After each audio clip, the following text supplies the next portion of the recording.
Para alguns, elas são apenas um meio de comunicação. Já para outros, elas servem para fazer mobilizações e manifestações políticas. Eu estou falando das redes sociais, que são tema da nossa entrevista de hoje. E para ajudar nessa reflexão sobre as redes sociais, temos aqui no estúdio a professora da Faculdade de Ciências Sociais, Heloísa Bezerra. Olá, professora. Olá, tudo bom?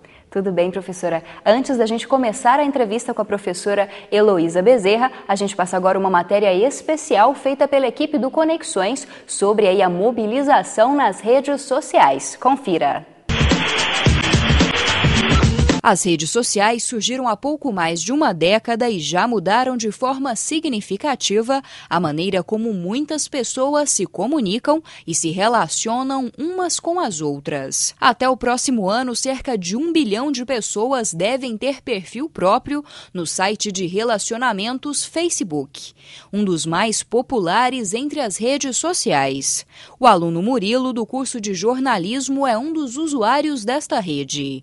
Ele usa o site principalmente para expressar ideias e opiniões e para se mobilizar em relação a causas que considere justas. Eu já participei de algumas manifestações no Facebook, que uma das mais recentes foi eles criaram um evento gigantesco chamado Marcha contra a Corrupção, alguma coisa assim, deu muita gente curtindo, muita gente falando, dando sim na resposta. E também teve a manifestação do Rafinha Bastos. Só que, na verdade, enquanto muita gente estava defendendo ele, eu fui criticando. Porque eu achei que ele fez muito errado, então eu usei o Facebook para me manifestar dessa forma.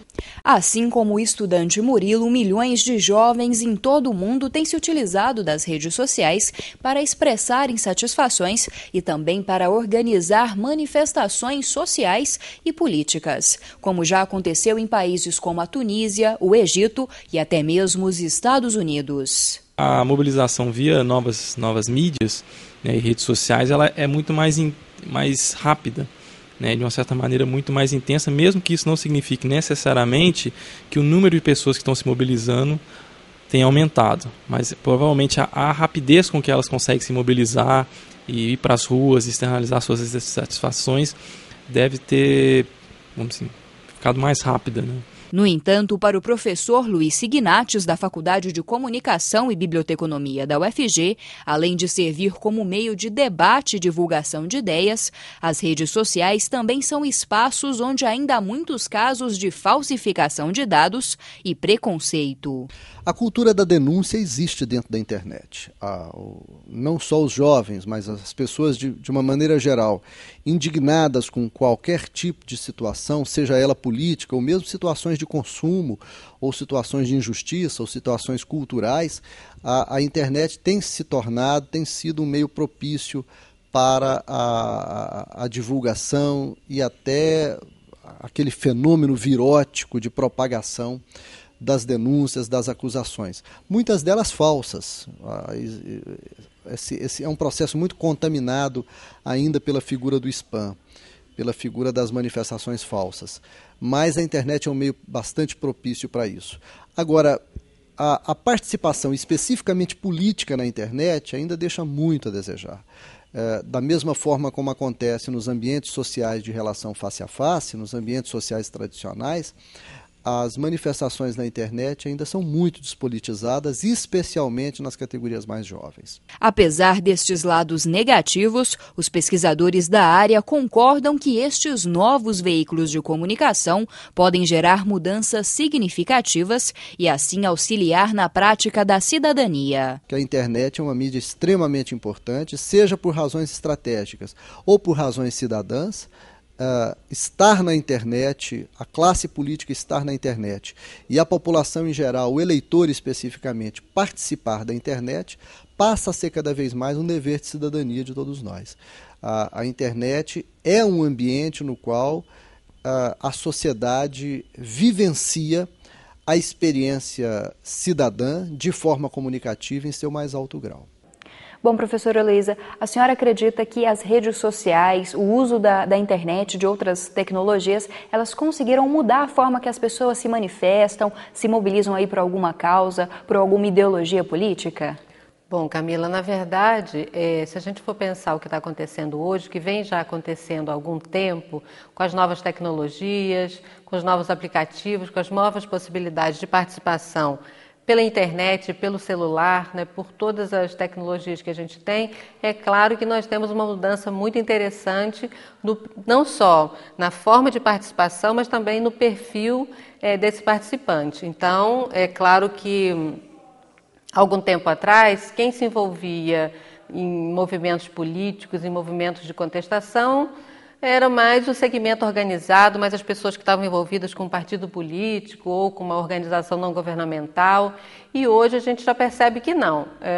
Pessoas que não têm nenhuma afiliação partidária, que não têm nenhuma filiação com um movimento organizado, têm participado, têm se envolvido com essas questões sociais e políticas.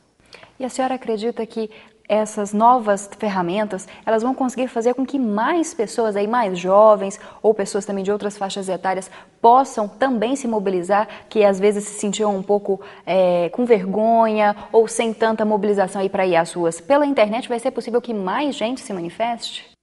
Olha, há uma expectativa muito positiva em relação a isso. É claro que nem todos compartilham dessa perspectiva. A gente costuma dizer que nós temos os cyberpessimistas, que são as pessoas, né, os teóricos, e que não acreditam nisso, e temos os cyberotimistas, que são aquelas pessoas que acreditam que a internet, que as novas tecnologias, celulares, outros aplicativos, que vão de fato propiciar que mais pessoas, que mais indivíduos participem da política, participem das questões sociais e principalmente que ajam de modo mais, digamos, organizado e coletivo. Bom, professora, a gente viu nos últimos meses algumas questões aí, grandes manifestações com milhares de pessoas em países árabes, como a Tunísia, também o Egito, também a questão da ocupação de Wall Street nos Estados Unidos, em que as redes sociais, elas foram catalisadoras aí de grandes manifestações. E no Brasil, a senhora acha que já é possível falar também de grandes manifestações, que é possível fazer essa mobilização pela internet aqui? Bom, o Brasil tem participado também, né, os brasileiros têm tido seus movimentos e, por exemplo, eu acho que o mais recente e significativo foi o movimento contra a corrupção. Manifestações, questões foram discutidas via internet, principalmente pelas redes sociais. As pessoas marcaram encontro, marcaram manifestações, se organizaram e fizeram uma movimentação política via redes sociais. É claro que a gente tem aí duas formas de participação. Nós temos pessoas que só participam pela internet, elas se mobilizam, elas trocam informação, elas se manifestam, escrevem, protestam, mas elas não vão à rua. E nós temos aquelas pessoas que participam nas redes sociais, interagem nas redes sociais e também vão às ruas, digamos assim, demonstrar uma força maior da sociedade, né? Agora, são níveis diferentes e os dois, eu acredito que têm grande importância. Bom, professora, e os nossos telespectadores também têm vontade de saber algumas coisas aí sobre as redes sociais. A gente acompanha agora uma pergunta feita pelas pessoas aí nas ruas. Eu queria saber se essas redes sociais hoje teriam força para derrubar o presidente, no caso como aconteceu com o Collor. Bom, professora, a senhora pode aí responder para o nosso telespectador, é possível que um presidente caia com o auxílio das redes sociais? Bom, essa é uma questão muito interessante, né?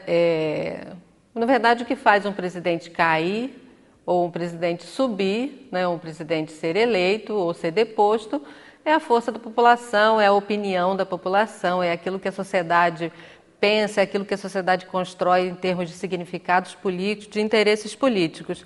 Eu prefiro pensar que as redes sociais são as novas ruas, os novos espaços de mobilização, os novos espaços de participação, né?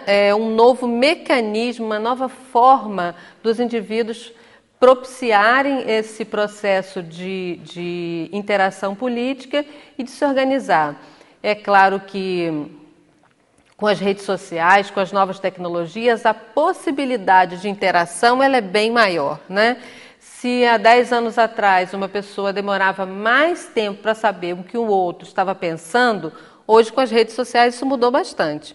Então, eu penso uma coisa, eu faço um post disso numa rede social qualquer, eu mobilizo, eu proponho e instantes depois eu posso ter um retorno de um indivíduo, de 100 ou de milhares de indivíduos. Então é claro que as perspectivas em termos de conexão das pessoas, isso mudou significativamente.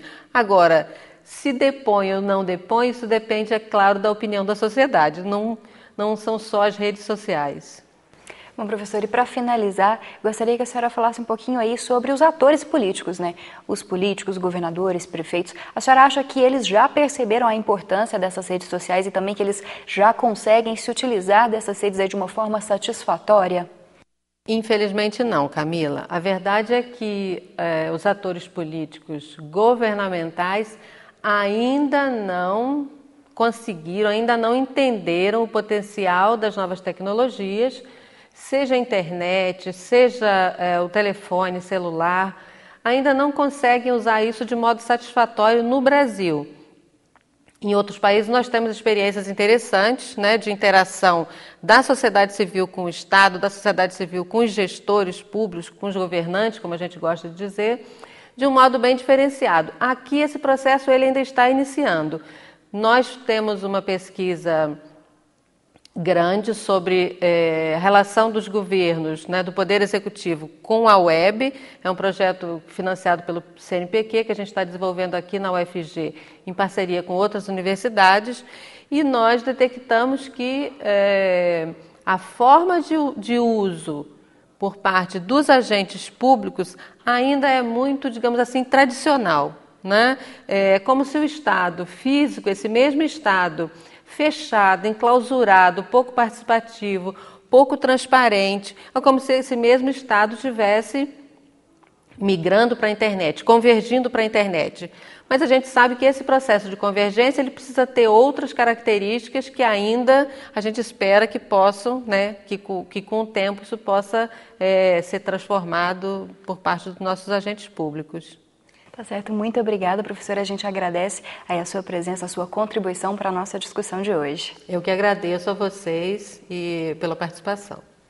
Bom, e o Conexões também usa as redes sociais e você pode fazer parte das nossas redes sociais ou então mandar um e-mail para o programa, aí sugerindo matérias, sugerindo pautas também para o programa, fazendo críticas, sugestões e também fazendo perguntas ao nosso próximo entrevistado que vai falar aí sobre o novo Código Florestal, um assunto bem polêmico e atual. Lembre-se, você também pode participar, é só mandar para a gente um e-mail ou colocar aí a sua sugestão nas nossas redes sociais. E depois do intervalo você acompanha uma matéria sobre um evento bem diferente que aconteceu aqui na UFG, o Troca Foto. E fica sabendo mais também sobre as evoluções na pesquisa em comunicação. Não saia daí, o Conexões volta em instantes.